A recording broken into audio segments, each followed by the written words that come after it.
Good evening and thank you for attending. We're going to kick off the evening with some opening remarks by Clean Elections Commissioner Mark Kimball. Thank you. I am Mark Kimball. I'm one of 5 appointed commissioners on the Arizona Clean Elections Commission, the sponsor of this evening's debate. I'm also a resident and a voter in Legislative District 9. So I'm going to be listening, as well as I know all of you are, to hear the candidates who want to represent all of us. The Clean Elections Commission is a nonpartisan commission. There are 2 Democrats, 2 Republicans, and 1 independent. I'm the independent. That is mandated to provide voter education.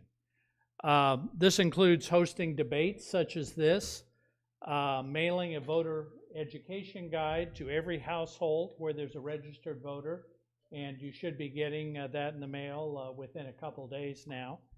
And also providing a wealth of information on our website and on our app that helps everyone participate in the political process. Before we start the debate, I want to talk just for a second about voter participation, or rather the lack of voter participation. This week, in fact, I was at a commission meeting today in Phoenix, and we received a report that we commissioned on voter turnout in 2016 in Arizona.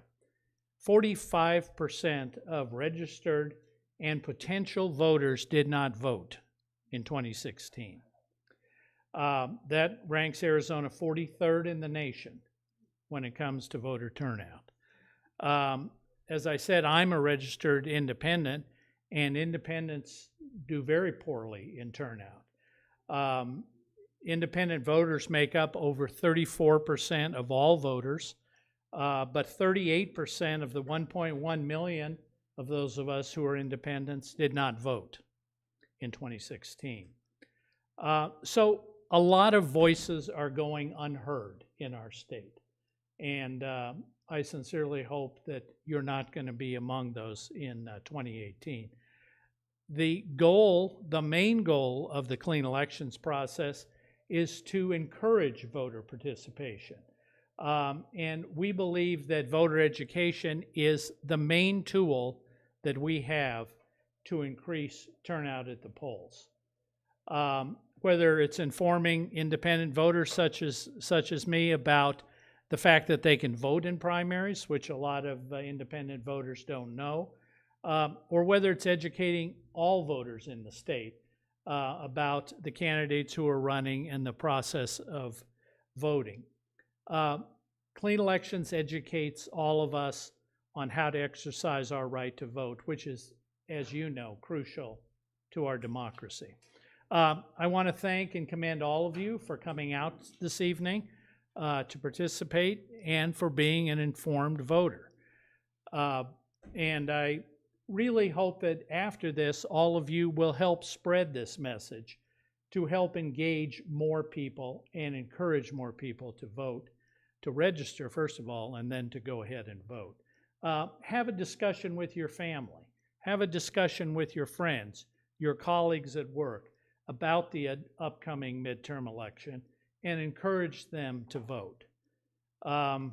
There's a link to tonight's debate, which is being recorded. There's also everything that you could need to know about candidates, how to vote, documentation you need to take to the polls, everything you need to know about voting that's on the Clean Elections website, azcleanelections.gov. Thank you very much for being here this evening.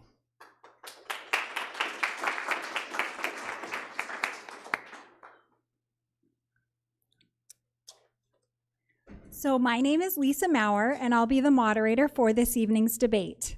Before we begin, please silence all phones and electronic devices. Additionally, please refrain from any interruptions to the debate, as it is being recorded for on-demand viewing and post-captioning services.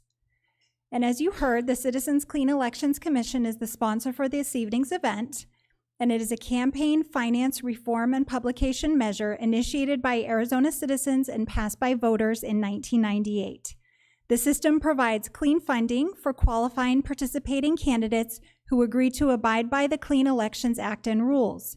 These include contribution and spending limits, forgoing special interest money, and participating in commission debates. We encourage audience questions, so please utilize the note card given to you when you entered the room, write down a question, and hold it up. Our volunteers will pick up the cards and deliver them to me. If you need additional cards, just raise your hand. If you have a question for a specific candidate, please include the candidate's name on the note card. It will be considered during the second half of the debate. And when we get those questions, we screen them for clarity to eliminate duplications, speeches, or personal attacks on candidates. Now, the debate this evening is scheduled for approximately an hour and a half, so we may not get to all of the audience questions, but we will do our best. So let me tell you a little bit about the format this evening. Tonight's debate includes 1-minute opening statements, and then the first half of the debate begins with 2 minutes for each candidate to answer the same question. After all candidates have responded to the question, the first responding candidate will be given an additional 30 seconds. Now we'll rotate which candidate responds first. The second half of the debate will allow a different question per candidate with 1 minute to answer, and then we'll end with 1-minute closing statements. We ask that you remain polite to all of the candidates and give them a fair and uninterrupted hearing, no matter how strongly you may agree or disagree with anything being said. Tonight's participants are Mr. Jim Love, a Democratic candidate for State Senator, District Number 9, and Clean Elections participant. Ms. Victoria Steele, a Democratic candidate for State Senator, District Number 9, and Clean Elections participant. Mr. Randall Fries, a Democratic candidate for State Representative, District Number 9. Mr. J.P. Martin, a Democratic candidate for State Representative, District Number 9. Ms. Pamela Powers Hanley, a Democratic candidate for State Representative, District Number 9, and Clean Elections participant. So the order in which the candidates will speak has been determined by alphabetical order by last name, starting with the Senate for opening comments, and will progress from that starting point. The order for the second half will be determined by reverse alphabetical order by last name, starting with the House. Mr. Love, will you start the opening remarks, please? Hi, I'm Jim. I'm your neighbor. I've been in a life of service in this community since 1962. I served in the Navy in the Vietnam War. I've had a very long career in healthcare. At the same time, I have been serving on the Flowing Wells School Board for 18 years. My wife, Diane, before she died unexpectedly, told me that she was very proud that I was going to run for this office. And the reason why, she said, was because of all my years of advocacy for kids and for seniors. I'm running for this position because I want to represent you. I want you to have a voice in the Senate, and I want you to have a seat at the table. Thank you. Thank you. Ms. Steele. Thank you, Lisa. I am running for State Senate because I have to, because I simply cannot sit by and watch what's happening as refugee children are being ripped out of their parents' arms at the border, as public education is under fire, violence against women is increasing, and our rights are being stripped away. Arizona is on the brink of a serious water shortage. Children live in fear of an active shooter bursting into their classroom. As a former state representative, I know I can make a positive difference. My priorities are the 5 E's: education, economy, environment, equality, and eliminating gun violence. You deserve a state senator who has the courage and the integrity to fight, to stand up for you and your family. I am that woman. My name is Victoria Steele. I ask for your vote. Thank you. Mr. Freeze. Thank you very much. Good evening, everyone. Thank you for coming to hear us talk to you this evening. My name is Randy Freeze. My wife and I moved to Arizona in 2008. I'm a physician, trauma surgeon at the University of Arizona Medical Center. I got elected. I'm also a veteran. I served in our armed forces for 4 years as a naval officer and a surgeon. I've served now my 2 terms in the State House, and I'm running for my 3rd term. I am grateful for the support I've received from the district. I'm grateful for the opportunity to serve the district in this way. I've always felt that being a trauma surgeon was community service, and then moving on to elected office was just extending that community service to a different level. I support public schools, appropriate funding for public schools. I support gun safety and responsible gun ownership legislation. I support a woman's right to make her own healthcare decisions. I support protecting our environment, and I support supporting Arizona's infrastructure, our roads, our highways, our technology, our public schools and universities. I believe that that will make Arizona better. Thank you. Thank you. Mr. Martin. Thank you, everyone, for coming today. Thank you, candidates, PCs. It's so nice to be here. I was 16, earning $5.25 at a grocery store when I started work in LD9, and have since become a pro in procurement, entrepreneurship, and the multiplier effect. I'm running for the legislature to offer a keen business sense and usher in new ideas, fresh faces in government innovation. Like a butterfly flapping its wings to create a tornado, our government must know its power and strive for 10x returns in economic output. We do this for teachers by fighting for higher pay by protecting the billions of dollars that we have in trade with Mexico. We must secure our border, but we cannot do it at the cost of separating family. I understand that we have very different populations in LD9, and I want to understand and represent both. We both share a desire to love where we live. To find out more about my platform for keeping family together, a stronger economy, and a better future, please visit martinforarizona.com. Thank you. Ms. Powers-Hanley. Thank you, and I'm sorry I was a little late. My name is Pam Powers-Hanley, and I was elected in 2016 to the Arizona House. And I grew up in northern Ohio, but I've lived in Arizona for since 1981. And I was educated in public school. I went to a public high school. I got a bachelor's degree in journalism from Ohio State. I got a master's in public health from the University of Arizona. Most of my career was spent in corporate communications until I moved into research and behavioral health after I got my MPH. My last major job was managing editor for the American Journal of Medicine. The reason that I ran for office was that I grew up in a union family, and I saw the benefits that my family had with pensions, full-time pay, health care, insurance, and paid vacations and paid sick time. People in Arizona don't have that. So I ran for office because I said that I wanted to be your voice in the Arizona legislature, and that's exactly what I did. I stood up for the rights of workers, I stood up for patients and students, and I hope you'll send me back. Thank you. Thank you. At this time, we will begin the portion of the debate where each candidate will have 2 minutes to answer the same question. The first question is for Ms. Steele, and then everyone will get the same question. What are your top priorities if elected, and what would be the first piece of legislation you would want to submit? As I said earlier, my top priorities are the 5 E's: education, economy, environment, equality, and eliminating gun violence. I think one of the top issues has to be keeping our children safe in school. One of the things that I intend to do is introduce a child access protection law that would make it a requirement to keep a loaded firearm safely, securely locked away so that a child cannot get his or her hands on it, so that they can't take it to a schoolroom and shoot themselves or somebody else.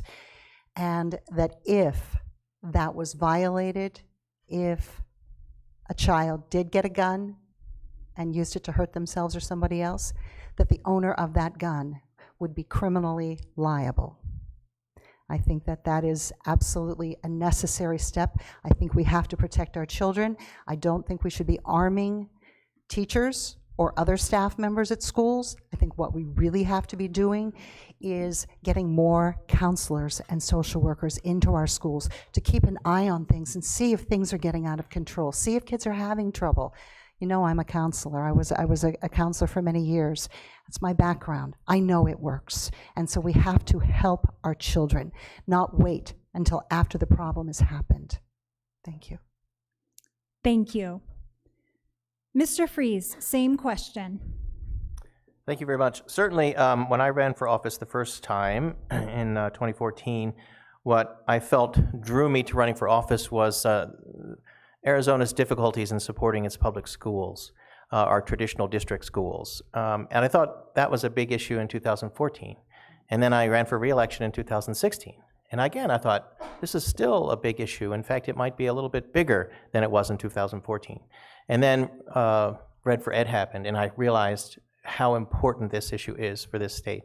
Arizona has been chronically underfunding our schools throughout the recession, and also at the same time giving away tax cuts and tax credits, making our schools sort of shoulder that burden. So it's time that our schools be properly funded. I was very pleased this year when the governor introduced refunding or increasing the funding for the district additional assistance, which is money for our classrooms. However, it's still not fully funded. I feel it's important to protect district additional assistance with its own funding source. And I'd like to sort of work that out with the Education Committee and other members that also feel the same way, as somehow we have to get a protected funding source so that district additional assistance doesn't get cut once again. Alongside of my drive to support our public schools, I'm also a gun safety advocate. As a trauma surgeon, I've seen families have to deal with the loss of a husband, son, mother, daughter. It's a tragic event, and there is so much more we can do to protect Arizonans from gun violence. I think a comprehensive system of background checks makes a lot of sense. It makes it incrementally more difficult for someone who should not have easy access to a weapon to get one, and it also protects law-abiding citizens from unwittingly selling a weapon to someone who means to do harm with it. Thank you. Mr. Martin. So we're planning for 2020. What do you want Tucson to look like then? And for me, I think that a zero tolerance on tax incentives is no longer useful.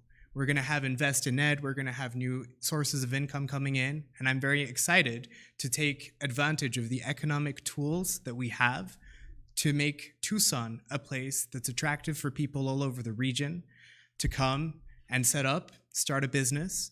And it's very important for me to address the issue that we have two big demographic pillars here in Southern Arizona. We have our older retirees and our younger Latinos that are under 18. And how we address the needs of both of these people, how we can create a pipeline for them to age in Arizona while taking care of people who might be 65 or older and want to age at home is something that's very important to me.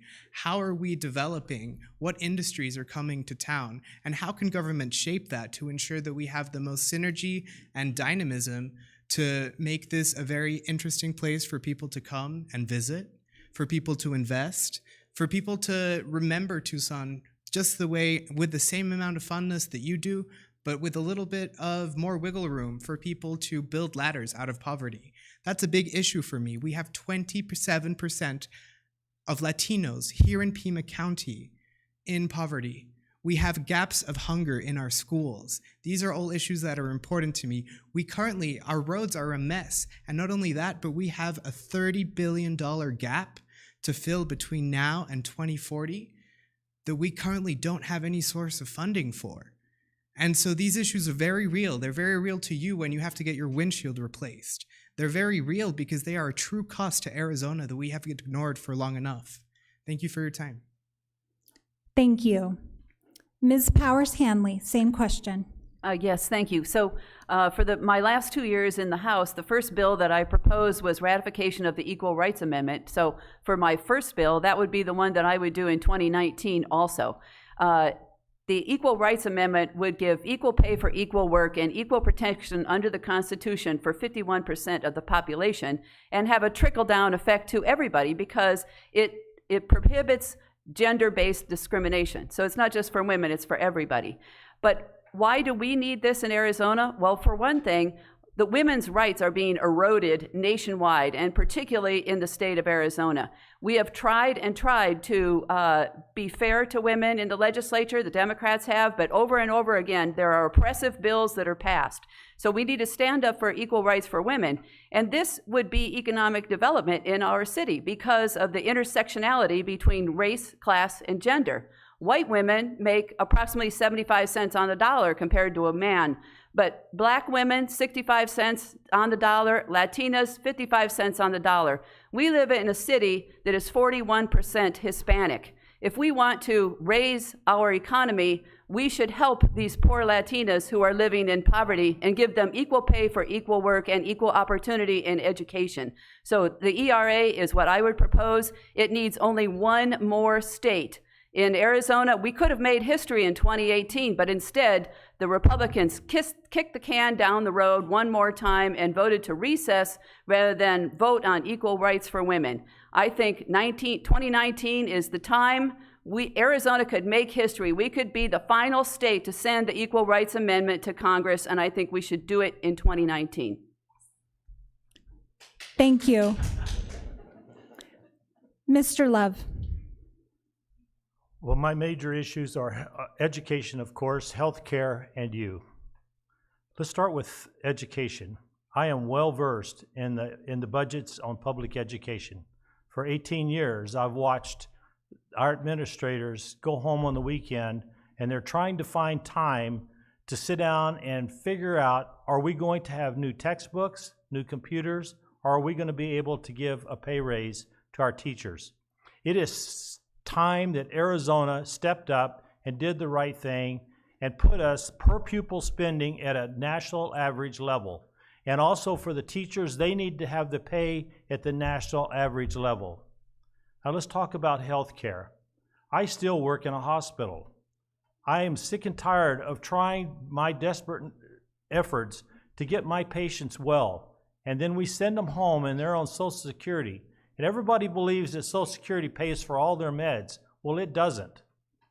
We need to find some way to help these folks out because within 24 hours, they're back in. Now, let's talk about the subject of you. I am strongly in favor of equal rights for women. I am sick that we have to have that discussion in 2018, that we have to have equal rights for anybody in this country. That's in the Constitution. I am sick and tired of the women in my family not getting paid the same pay as the men that they're working with. That is not right. Go. Would you repeat the question? Thank you. So the original question, Ms. Steele, for you to add a 30-second response was, what are your top priorities if elected, and what would be the first piece of legislation you would want to submit? Oh, so we're still on the same question. That's correct. Sorry. Additional 30 seconds. Oh, get another 30 seconds. All right. Well, I will be right there beside Pamela Powers Hanley when we get elected. And we are going together to make sure that Arizona is the 38th state and thus the state that ratifies the Equal Rights Amendment. We have not had equal rights ever. When the Constitution was written, it guaranteed equal rights for all. But it doesn't say women. It says for men. And we still, how many years has that been? And we still do not have constitutionally guaranteed equal rights for women. We have to have that. We have to have that guarantee. Thank you. The next question, Mr. Freeze, you will start. What is your position on the Invest in Ed initiative, which raises taxes on the wealthy in Arizona? Well, thank you for the question. I think the Invest in Ed initiative is an important step towards making sure that our schools are well funded and have a protected funding source. As I mentioned about the district additional assistance needing a protected funding source, these things now come from what's called the general fund. and they can be easily cut as that general fund goes up and down with revenues and the state changing. I like the idea of having a teacher pay increase supported by a protected revenue stream. I like that idea. Is Invest in Ed designed perfectly? I don't think so.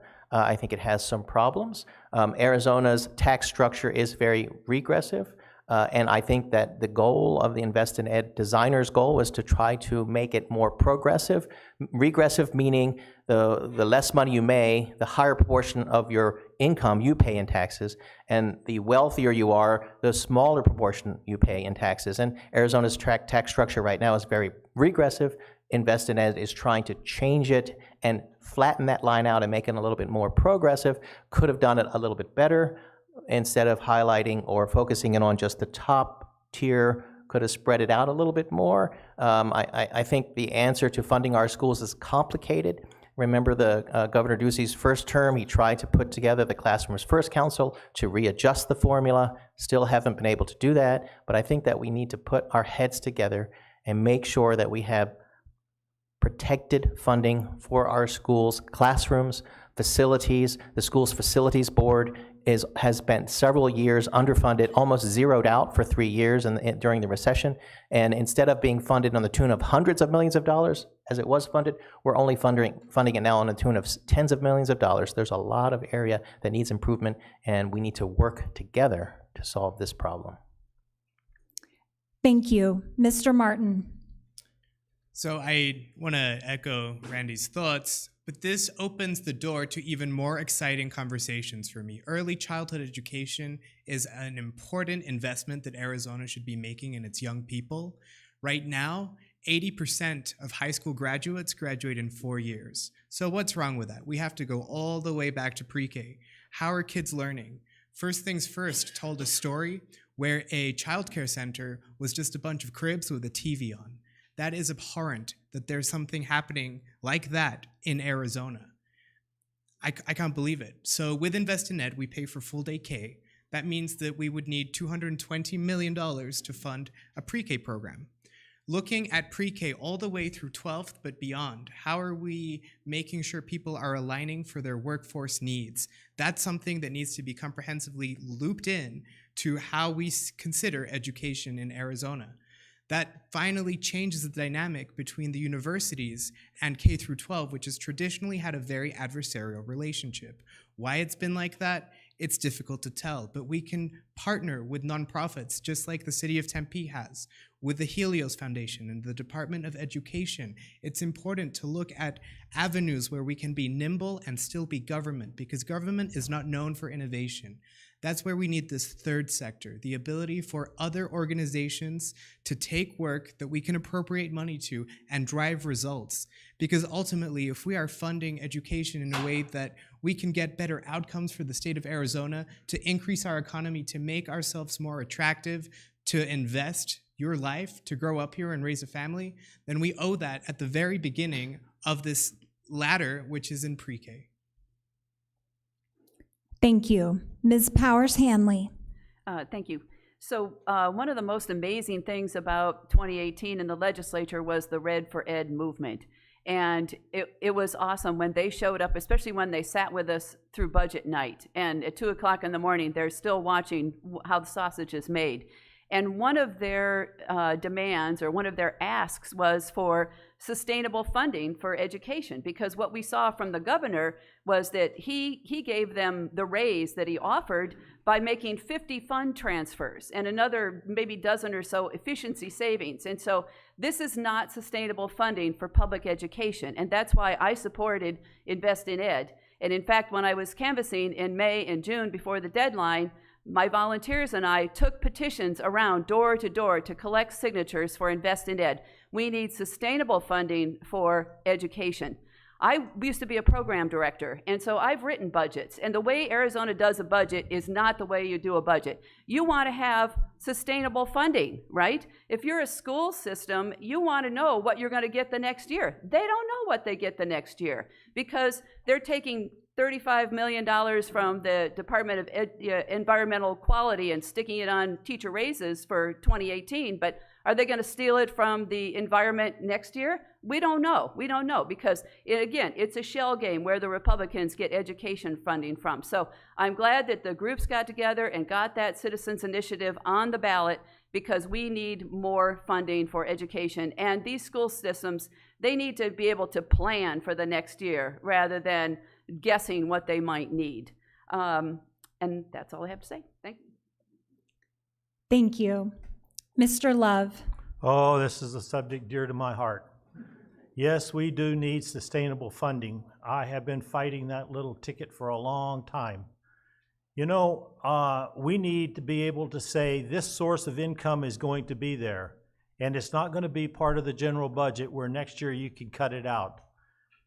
I have been working with Dr. Freeze and other ones in the legislature trying to find a way to get extra money for my special needs kids because the funding right now, most of it is coming out of the regular classroom to fund that program. I have also been fighting, trying to get other avenues of revenue opened up. You know, we need to look really deeply and hardly at all the tax cuts that we're giving, because a lot of those tax cuts have been in the laws for over 20 years. Are they really necessary anymore? And the ones that we are giving, are they really doing what they were supposed to be doing, or was it just a good old boy? So we need to look at those tax cuts and then take that money and set it aside strictly for education and not use it for anything else out of the general fund. We also need to take a look at things like 301 monies. And yes, this initiative, I'm for that initiative. It does need some improvements in it, but I'm for it. Thank you. Ms. Steele. Thank you. I do strongly support the Invest in Ed ballot initiative, but understand it is a ballot initiative.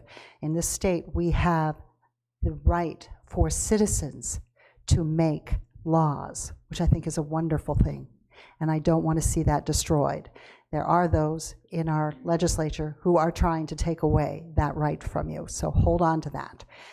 What I would say is that we need to fill in the gaps that this might not cover if it's passed. There's no guarantee that this initiative will pass, so we have to be prepared for that. What I have been watching is over the years, our legislature, they've been throwing out tax incentives and tax breaks. They've created tax loopholes as though they're throwing out candy at a 4th of July parade float. They're just all over the place. Jim is right. Are they sustainable? Are they necessary? Do we need them? Are they doing what we set out to do with them? They should be sunsetted every 5 years, brought up for review to see if they are necessary. And while we're at it, we need to look at killing any voucher program and any STO, the student tuition organizations. Those monies are taking public school monies away from our public schools, our neighborhood schools, and they're funneling it to private and charter schools. And let me tell you, charter schools have very little regulation. You can get away with anything. You don't have to give a child with special needs any special service. You don't have to invite them into your school. If somebody's having struggles, you can get rid of them. They are not accountable. They should be accountable if they're getting taxpayers' dollars. We need to end those. Thank you.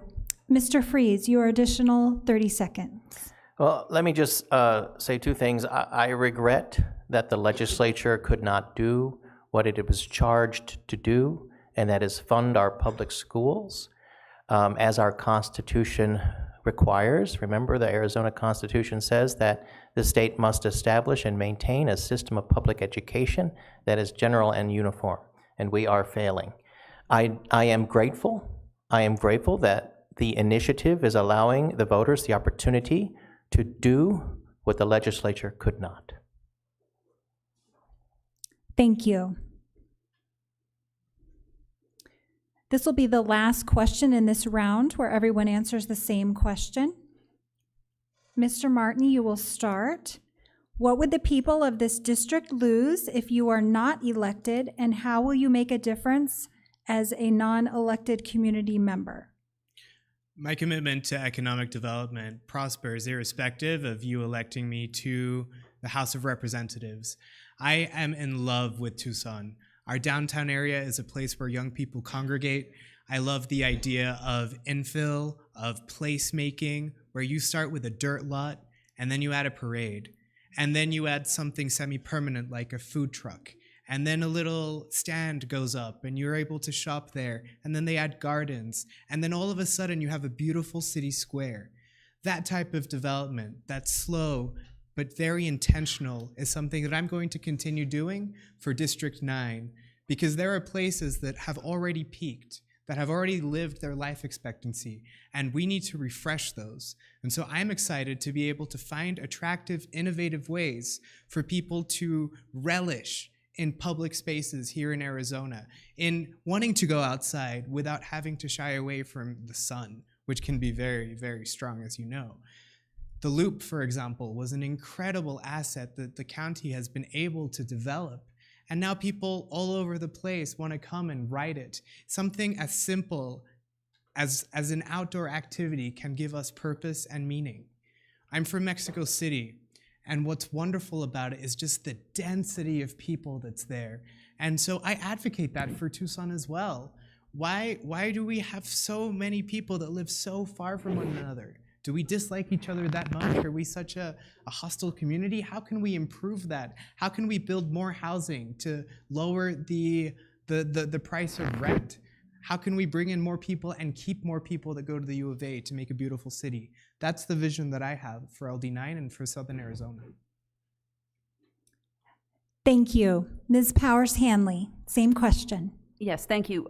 When I ran for office, as I mentioned earlier, I said I was going to be the voice of the people in the Arizona legislature. And I stood up for the rights of people in the two committees that I served on in particular. I'm ranking Democrat on the Health Committee, and I am also on the Banking and Insurance Committee. And on the Banking and Insurance Committee, that's sort of a backwater committee that nobody pays attention to, but they do a lot of things that will hurt your lives, right? Insurance companies come in there every day with bills that they want the Arizona legislature to pass. And I want to tell you that the three Democrats, all women, the three Democrats who served on the Banking and Insurance Committee, we spent hours poring over those bills. There were workman's comp bills, insurance bills, English only, things that would weaken injured workers' rights. You know, there were many bills to hurt the rights of workers. And we were there, the three Democrats were there to argue against these bills and to take some of them down. It was interesting enough that we had one this year where they would have allowed for risky investments of state workers' pensions, right? If any of you are on the state pension system, they wanted to play with your money. And the Democrats stood strong, and we actually got a Republican to come with us, and that bill never passed. So I'm a fighter for the people. I stood up against workman's comp bills that wanted to weaken your rights, stood up against English-only bills. I fought against every single tax giveaway and voted against every single tax giveaway because I think your dollars should be used to fund the people's to-do list, which is education, healthcare, infrastructure, and safety and security. We should not be giving your money away. And again, I want to go back to the legislature because I want to continue to work for the people of Arizona. And every bill that I look at, I don't say, who's this going to benefit? I say, what's this going to do for the people of Arizona? And that's how I vote. Thank you. Mr. Love. First of all, the money that they're using up there, the money that they are creating all these things with, who's it belong to? It belongs to us, the people in Arizona. Look at your checks. Every time you get a paycheck, you're going to see a certain amount goes to the state of Arizona. That money should come back in some way or another to benefit you. I think that we need to also take care of the underserved people in this community. We have people that are taken care of, like in our school district, and we've invested, say, 18 years into them because when they turn 18, We, first of all, we took them in with kids care and we took care of their health care needs. We put them through a public school, which was a free education. We got them educated. And then sometimes we want to just throw those kids away because they suddenly found out after they graduated and tried to go to a college that they're not a citizen. We need to start investing in the people here in Arizona. We need to start investing in kids care. We need to start investing in better mental health programs. We need to start investing in a lot of things that are going to help our people out, help our senior citizens out. We need to take the money that's in Arizona and use it for the people in Arizona, because that's whose money it is. Thank you. Ms. Steele. So if I recall, the question was, what do you lose out on if I'm not reelected? And if I'm not if I'm not elected, then what would I do instead for my community? So I love this question. It's a great one. If I am not elected, then you lose somebody who is very successful at knowing how and being able to pass legislation, even in a very red legislative body. I've got several pieces of legislation passed, and one of them was mental health first aid safety bill. Another one of them was for victims of sex trafficking. I'm very proud to say that I worked on a lot of important pieces of legislation, particularly getting Medicaid expansion passed in our community. So these are really important things, and I'm a fighter. I fight. I throw my whole heart and soul into it. I know when to reach across the aisle, and I know when to stand up and fight. These issues are so important for me.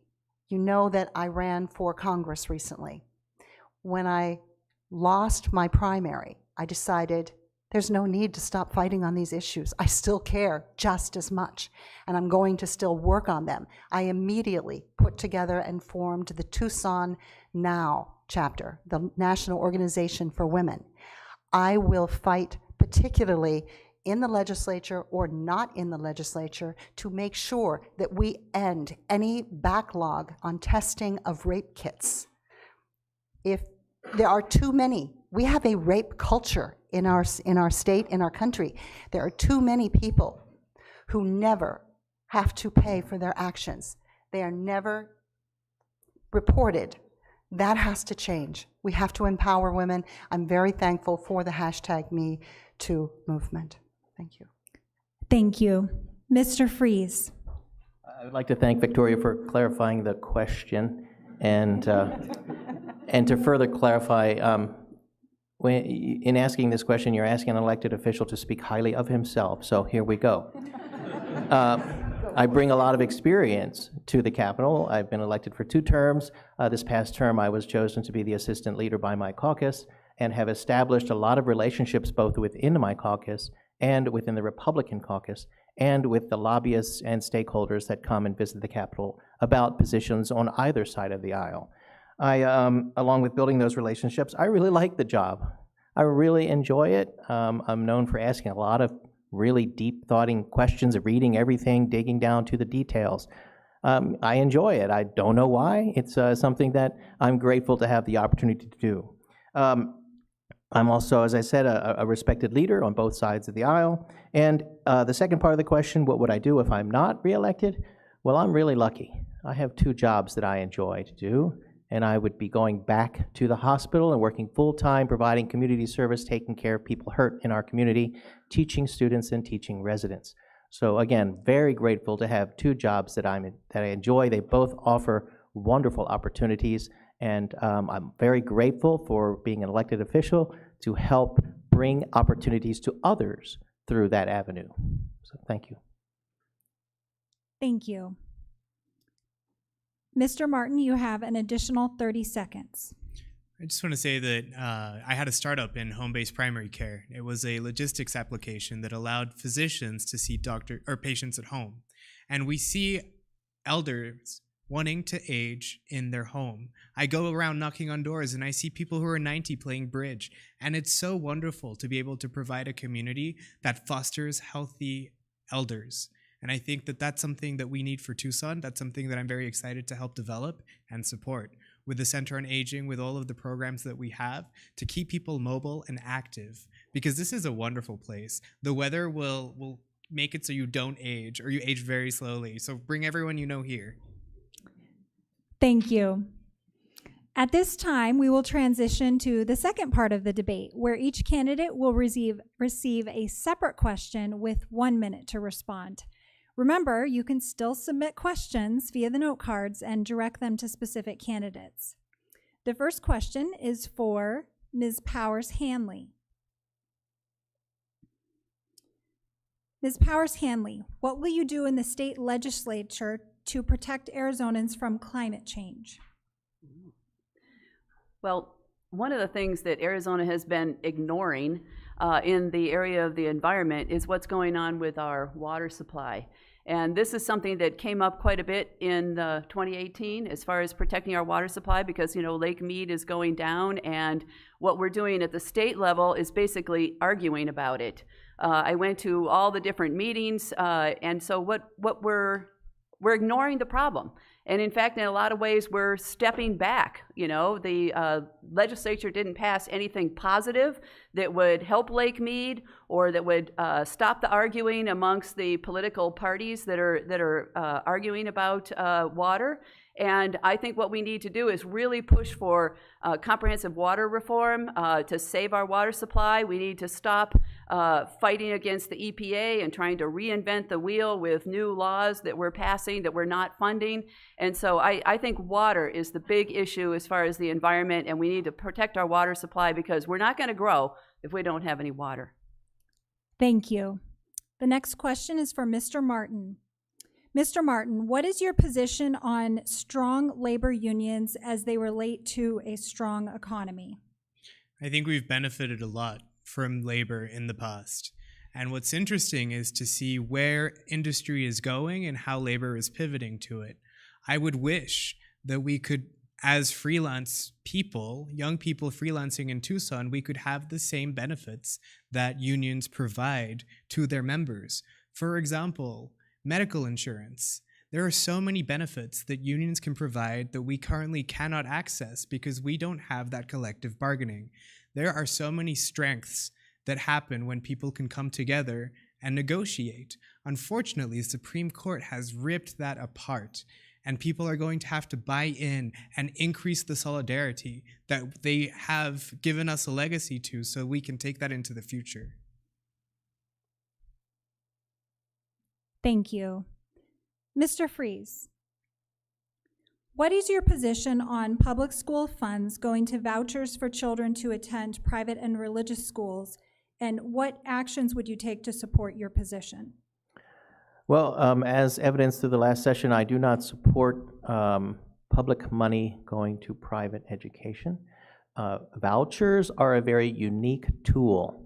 They serve a very important purpose for a small population of very specialty students. And what we have done with voucher expansion to all 1.1 million public school students, making them all eligible, is take this tool and apply it to everyone, and that is a mistake. So I do not support voucher expansion to all students. I voted against the bill as it was moving through the process last 2 sessions ago, I guess it was, 2 years ago. And I fully support Save Our Schools and their effort to get a referendum on the ballot. And I encourage everyone to please make up your mind on this very important issue. Be informed when you cast your ballot. This is a bill that allows 1.1 million students to be eligible for vouchers. There's a cap, but one of the first things that was promised was that cap would be removed. Thank you. Ms. Steele, this question is with regards to some previous comments that you made, and an audience member would like for you to clarify who in the schools would be the keeper of a firearm. Nobody. I cede the rest of my time. Seriously, we should not have firearms in schools. unless they're under threat, and we know that there's a threat, at that point, we would need a police officer to be there to do his or her job for a limited amount of time. We do not need guns in our school. Period. I mean, I just cannot make it any clearer than that. No guns in schools. Let's get counselors. Let's get social workers. Let's help moms and dads. Let's address the fact that we have a 24% poverty rate here in our community. That means 1 out of every 4 kids in our school is struggling, going to bed hungry, has shoes that don't fit, and families that are in crisis. Let's deal with that. Thank you. Mr. Love, what are your plans to address the issues of the criminal justice system? Well, first of all, I think that we have too many people in jail, in prison, for nonviolent crimes. And I think that there should be programs that we could put together to help keep these people out of prison and put them back on the street as productive citizens. There are other states that are doing this. There's cities and counties across the United States that are doing this. And I see no reason why we in Arizona can't do that. Sometimes you look at the criminal justice system in Arizona and it looks like just a way for somebody to make some money off of the people that are in Arizona. You know, here we are with a little perplexed problem here. You've got people fighting to get marijuana to be legal, and then you have people in prison because 2 or 3 times they tried to sell small amounts of marijuana. You know, this is ridiculous. We need to get those people out of there, and we need to put them back into society in a productive way. The first thing that we need to do, though, is education is power. Education will keep them from that if we can get them educated in our public schools. Thank you. Ms. Powers Hanley, what is your position on funding public schools through the sale of federal lands? This is referring to Prop 123, correct? Or not? This is the question. Okay, well, I personally, I think that we should fund the public schools by taking down some of the tax giveaways. That's where our money is. We're spending $13 billion giving away taxes in the state of Arizona on multiple levels in multiple ways, and we're using $10 billion to run the state. And so that's no way to balance a budget. That, you know, basically our mortgage is upside down, right? Because we're spending more than we're using to run the state. And so that's where the public education funding is going to, is the tax cuts. So back in 2010, when the Tea Party revolution happened, they started those scheduled corporate tax cuts. In 2011, it was $100 million. In 2017, it was over $1 billion. And what do we owe the schools? A little over $1 billion. I think it's pretty easy math that where we go for the funding for public education is the tax giveaways. And we have to have a legislature that is strong enough to review those and eliminate the ones we don't need. Thank you. Mr. Martin, what would you do specifically in the state legislature to enable and support your vision for Tucson? So it's all about finding alignment. We have to find alignment with the people that set the budget, with the people in the county and the city, and not only that, but our most important group that we need to talk to are the voters and the people that live here. And so when we do that, we get a synergy going. We are able to not have irritations over local control issues because we have open lines of communication. We don't need to try and outsmart the other because we can have the relationship dynamics to be able to grow Tucson instead of have Tucson be the redheaded stepchild of Arizona. We can finally solidify our position as not quite urban and not quite rural, and that's okay. And that's what I would bring if I were at the Capitol. Thank you. Mr. Freeze, what can you do to reduce the effect of dark money on elections?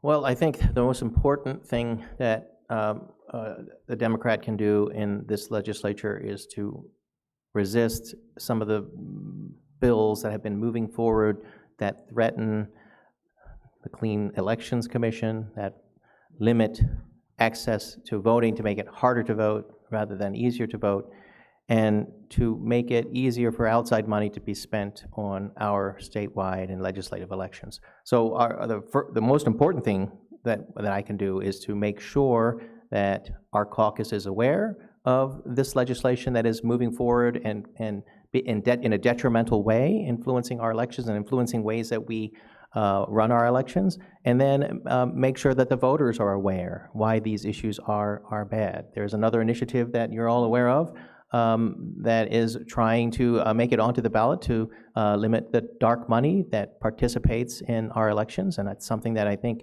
as a representative I should be able to be knowledgeable about and help my constituents understand. Thank you. Ms. Steele, an audience member would like to know some of your specific plans to protect schools from violence.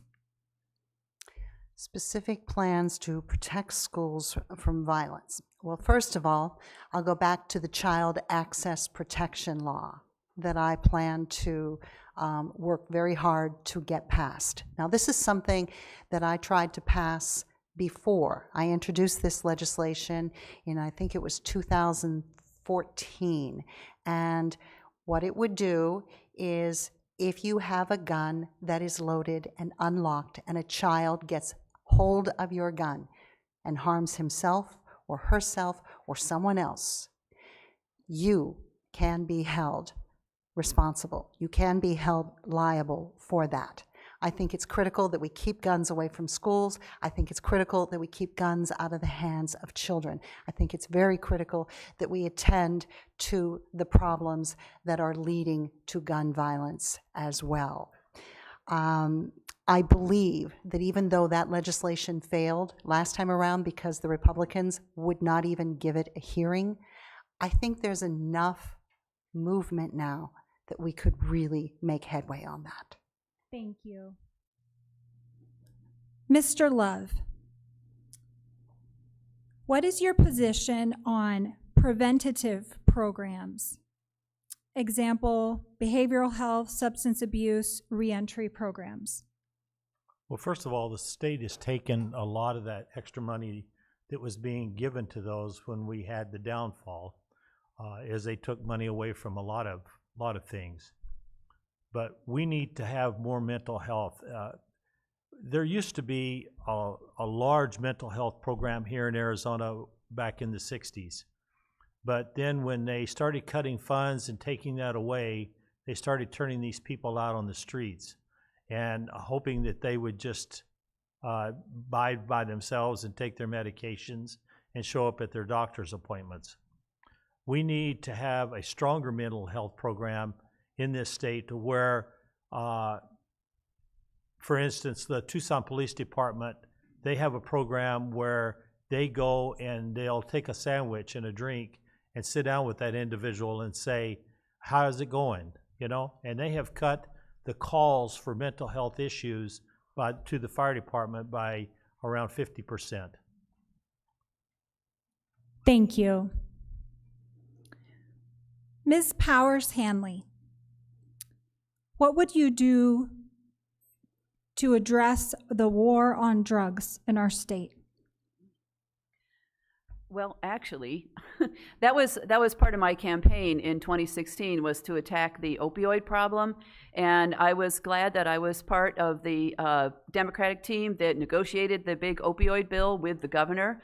Dr. Freese was also on there because of all the people in the legislature. LD9 has the two medical people, him and me. So anyway, it was a great effort to attack the opioid problem in the state of Arizona, and there were ideas that the Democrats proposed that were included in that bill, and I was glad to be there. We included the Good Samaritan 911 bill that allows people to, if they call the police in an overdose situation, they get treatment rather than jail. It included money for county health departments to have Narcan kits in their cars. It included a non-commercial referral service to treatment instead of, jail. And then lastly, it included the brief intervention, because what we found out with the epidemiological study that was done in 2017, was that the hospitals, once they stabilize you, they were just throwing you out on the street again. So the brief intervention is to refer you to treatment rather than just putting you back out on the street. So. Thank you. Mr. Martin, what specific policies would you propose to reduce poverty in Arizona?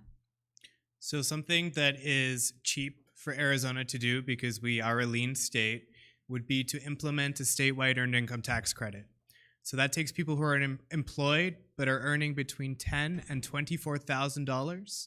This is a federal government program. It's an economist-approved program. It's not regressive, and it is so helpful. There are longitudinal studies that say that single mothers who participate in statewide EITCs have better outcomes in the future, and so do their kids. So that is so important. Right now, on average, people get about $2,500 a year back on EITC. I personally have lobbied the federal government on this type of legislation. If it were introduced in Arizona, we could put a 10% or a 20% range on that. That would give the same people that we're talking about, the people that are struggling but are working, asset limited, constrained, about $250 or $500 extra a year to do with it, to have their kid be taken care of, to buy food, to buy shoes. Thank you. Mr. Freeze, Arizona has been a leader in the film industry over the years. The last few years, we've lost our status in this industry. What will you do to attract filmmakers to our state? Well, I think one of the reasons why we have sort of lost some of that business is because I believe there's been attempts to pass tax credits and things like that to entice businesses to come. And I think that's one of the mistakes that Arizona has made is this is a two-sided equation. You want to attract corporations, you want to make the business and environment comfortable for small businesses, but you also want to make Arizona a place where people want to live. And I think that we've forgotten that part of the equation.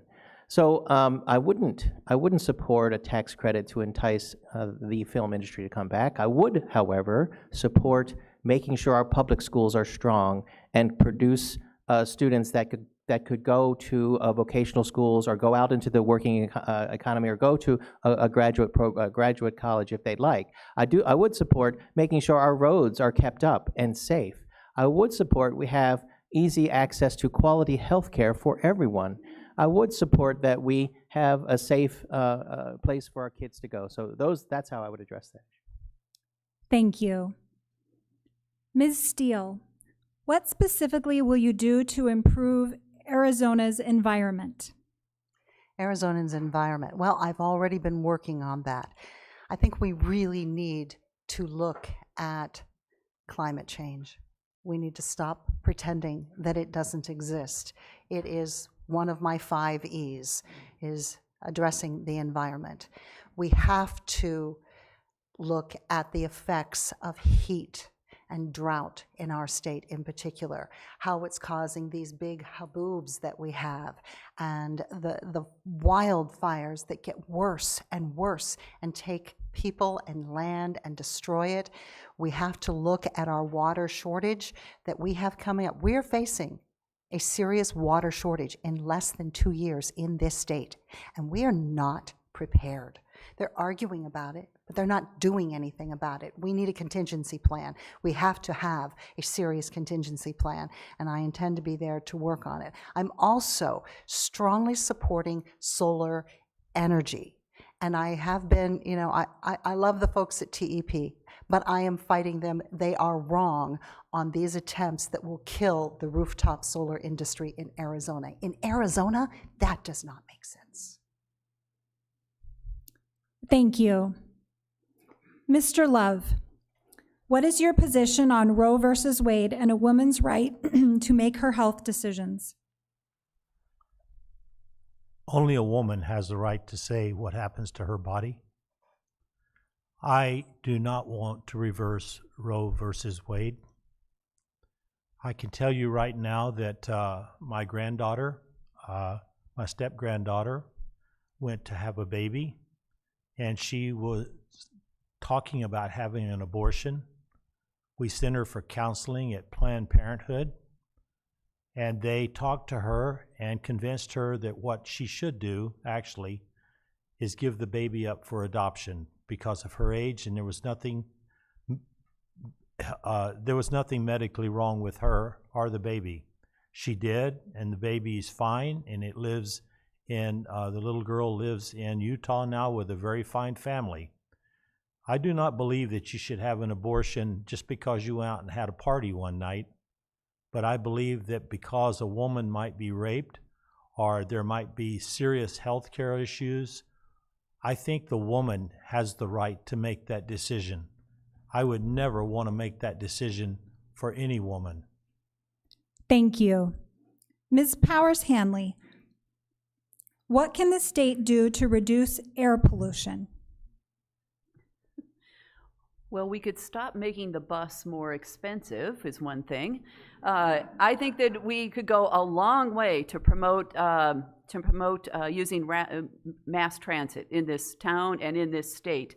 I think back in the 80s when I first moved to Tucson, there was much more promotion of riding Suntran or rideshare or biking to work. I had friends, I was working in PR, I had friends who were promoting that. I don't see any of that these days. What I see our city doing is raising the fares on the buses and making fewer routes. And so if we really want to attack air pollution, we need to look at mass transit. I also think that we need to look at dust control. If you ride up and down the freeway enough, you'll see a lot of dust storms. In fact, I was stuck in a dust storm a few weeks ago and missed part of the Nucleus Club debate because of that. We allow too much land in this state to lay fallow and just blow around. And so those are two things that I would do to attack air pollution is better mass transit and more control over fields that are allowed to lay fallow. Thank you. Mr. Martin, what will you do to decrease our prison population? It's very important that we look at mass incarceration as a negative aspect of staying in Arizona. We have private prisons, but those account for only 15% of people incarcerated. Right now, we have 2% of Arizonans incarcerated, and that number is just too high, especially when the majority of those people are under 40. How are they going to come out? How are they going to reintegrate? While they're in there, do we just want their brain to rot to mush? No, it's absolutely terrible. There are initiatives to try and teach these people skills. Imagine coming out of prison and not knowing how to use a phone or knowing that the internet is on your phone. These are very real situations that Arizonans are facing who are just recently leaving incarceration. So what I would do, I would give them access and give them a driver's license. That gets you set up for success. We don't do that. We just let people out and say good riddance. That just asks for someone to recommit a crime or reoffend. Thank you. Mr. Freeze, how can you help protect Arizona from the impacts of climate change? I mean, climate change is a big issue. One of the biggest issues that up in the legislature is making sure that your colleagues actually understand that climate change is happening. So that is where I've spent most of my time.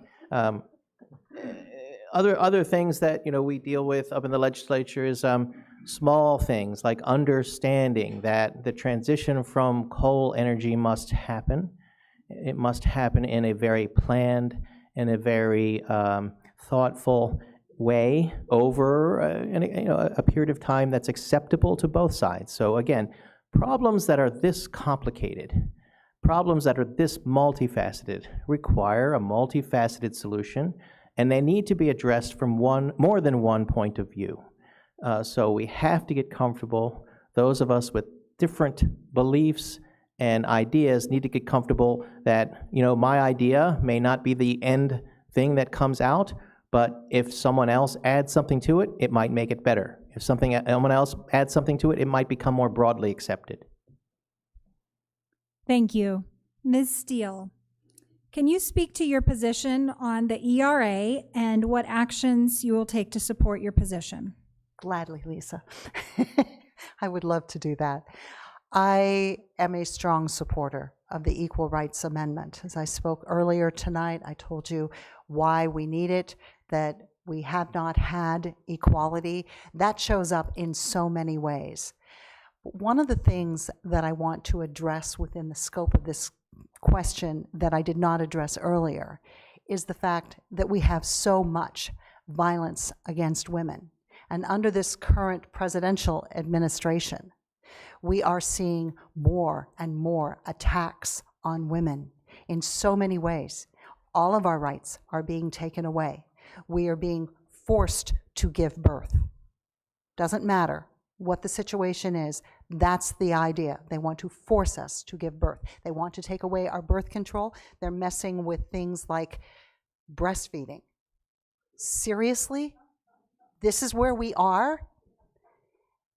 And the amount of sexual assault and workplace sexual harassment is ridiculous. So we have to have equal rights for women. Yes. Thank you.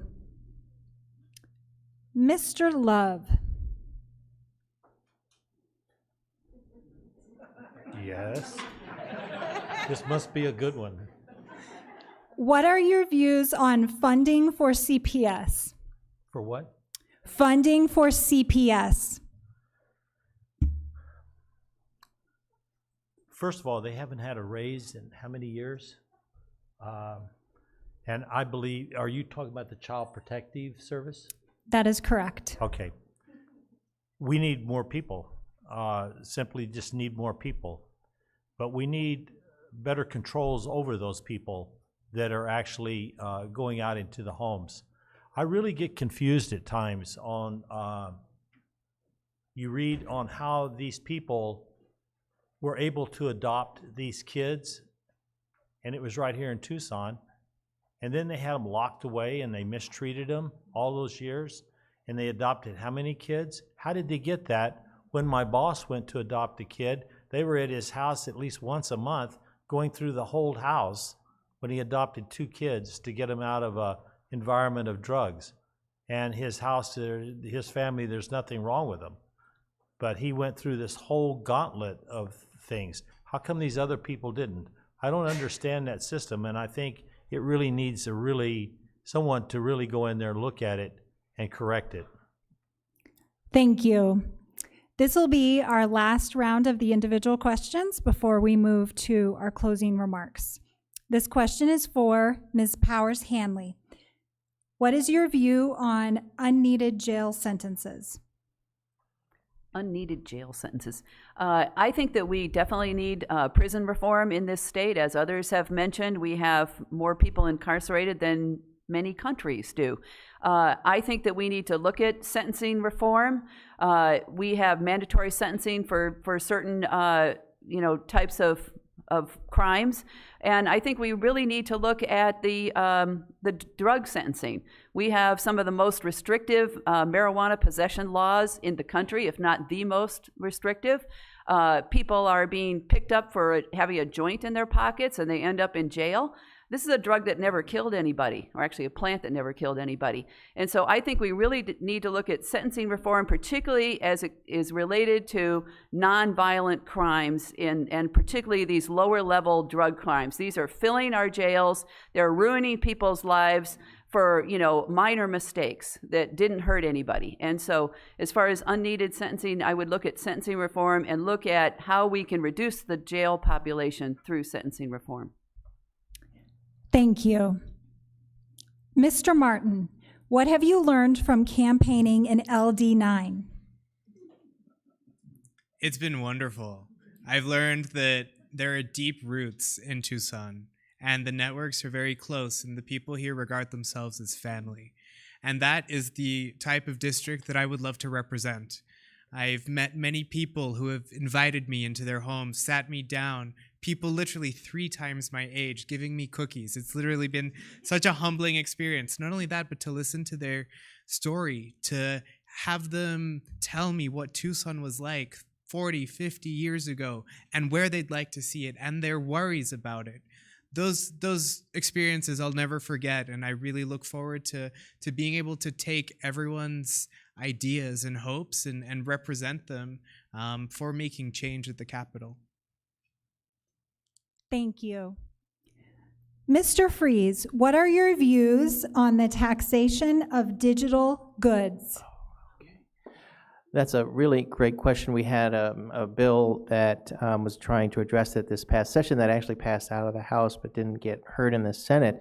And there's a couple of facets to this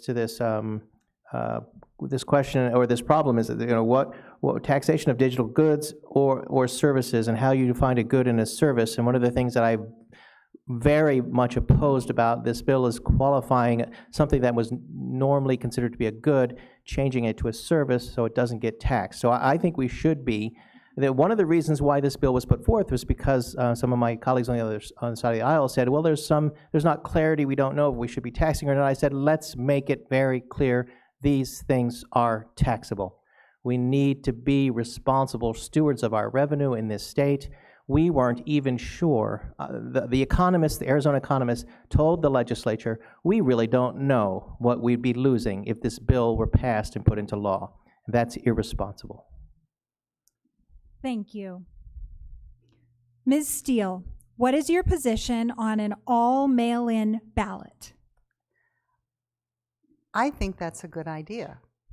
I think we need to do whatever we can do to make it easier for more people to vote legally, to be able to participate in the process. If a mail-in ballot is what we move to and gets everybody involved, at the same time, I do know a lot of folks who love going to the polls. I'm one of them. Every day that there is an election, I'm out at the polls all day long, and I'm saying hi to folks and just thanking them to vote. I'm not even asking them to vote for me, just thanking them to vote. But I think we need to maintain, we really need to protect our voter information because it's being hacked. We need to protect the system.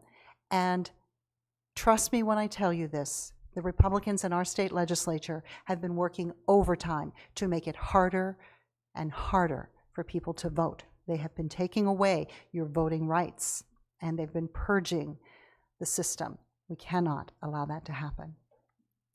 Thank you. Mr. Love, can you speak to how the carbon budget impacts the rate that we retire fossil fuel generation and replace them with renewables? Sure, I can. Take, for instance, Tucson Electric Power, our great electric company, which I worked at on my way through college. They're going to get rid of 2 of their generators out at Irvington in that big plant that I used to sweep the floors in. And they're going to replace them with these reciprocating engines, which will keep up with the solar power a lot better because the steam-driven generators that they have cannot keep up with the solar power, which tells me in the end result, they're going to be more receptive to having more solar power, which we need. We need renewable energies. If you remember, back in the late 60s when I worked there as a very young man, they were on natural gas. And then later on they went to a fossil fuel, they went to coal, and then they stopped the coal and they went back to natural gas again.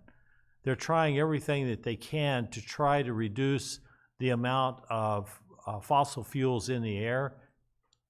She tells me I have to stop, so. You can finish that thought. So anyway, they're trying desperately to keep up with renewable energies in our state. I mean, how many of you are getting sunburns out here? We have enough sunlight. Let's use it. It's renewable energy and it's free. It's free in Arizona. Okay. If you don't believe me, stand in my backyard. Thank you.